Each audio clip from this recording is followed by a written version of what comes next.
Do you remember that time when, way back at the beginning of last week, I made a video voicing my opinion that a certain amount of gatekeeping is necessary for fandoms to avoid having their franchises and communities commandeered for use as vehicles in others' ideopolitical crusades? Well, if you do, you'll also remember my saying that my impetus for drafting that script was the then nascent controversy around 40K. Now, I'm going to do my best to keep this video as topic neutral as possible, but I've also been doing some more thinking around that same area, as well as another point regarding the current state of our copyright laws, particularly in regards to intellectual property, or IP. In simplest terms, I believe that the very concept of intellectual property is an utter absurdity, both in the abstract and the tangible legal sense.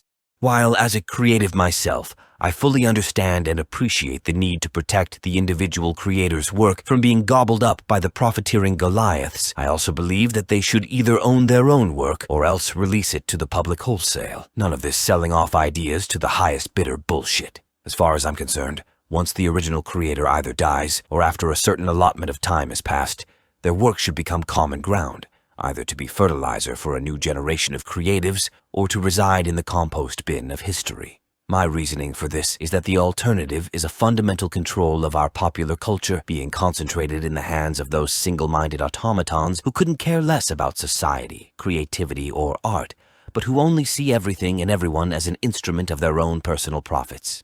Basically, what I'm saying is that if forced to choose between a world wherein all art gets discarded into the public domain after a few years or decades to be reduced, reused, and recycled back into the creative cultural ecosystem, or one wherein our cultural icons remain on static display for all time in the archival vaults of the greedy, then I say, let it all rot and burn.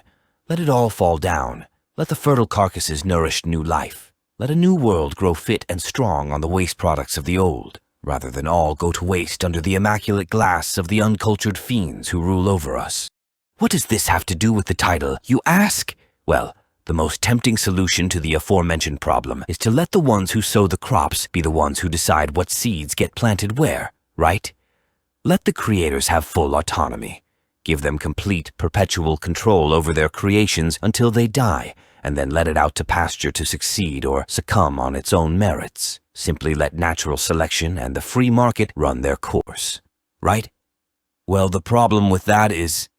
Actually, let me back up so as to give you the complete and total picture of where I'm going with this. You see, I was thinking back to when George Lucas referred to his selling of Lucasfilm to Disney as equivalent to selling his children into slavery, and it occurred to me that, throughout most of Western history, the laws and customs were set up so that fathers effectively owned their children as property, meaning that he could do or dispose with them as he saw fit. The reason for this state of affairs being so, generally speaking, was that the father would be held absolutely responsible for those same children. And so, much like how you would keep a horse or a dog on a leash to keep them from running off and dying, you would also keep your children under close guard so as to not lose your investment to some random fluke of their own naive stupidity. However, the main practical reason I personally believe later cultures would discontinue this practice was that they realized children, unlike livestock, weren't going to remain dumb and helpless forever. Hopefully, sooner or later, whether anybody, including themselves, were ready or not, they would get out into the wider society, and then whatever, if any, damage had been caused by their parents exercising their free ownership rights would become everyone else's problem. Though in rural tribal communities where everyone knew and was probably related to by some degree or other, everyone else, this wouldn't be much of a problem. But expand society over a vast cosmopolitan network of strangers who don't know and have little, if any, personal investment in any of the other humans they encounter, the dysfunctionality caused by a few incompetent or negligent upbringings tend to compound their failure across the entire system. Now, I'm neither arguing against parental authority nor creative autonomy, but just as with the former, I think we all understand that, sooner or later, there has to come a point where the collective good has to trump the individual right to free expression. Otherwise, trust in the system will erode, and the cohesion of said cultural body will be lost. The only issue I see as really being up for discussion is where exactly we should draw that line. For a slightly less controversial example, let's imagine we found a way to bring Leonardo da Vinci back from the dead.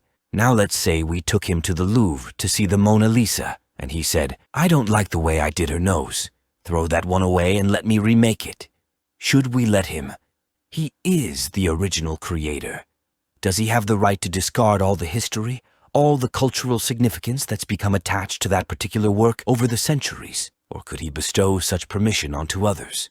Or is there a point where we as a society step in and say, no, this has grown beyond you. You no longer have the right to alter it, even though it's your original creation. Now apply that same question to our modern brands, IPs, and institutions, and you understand what I meant by the title. I won't act like I have the answer, so feel free to leave your own thoughts down below. And on that note, until next time, stay safe, stay sane, and stay mindful. Peace.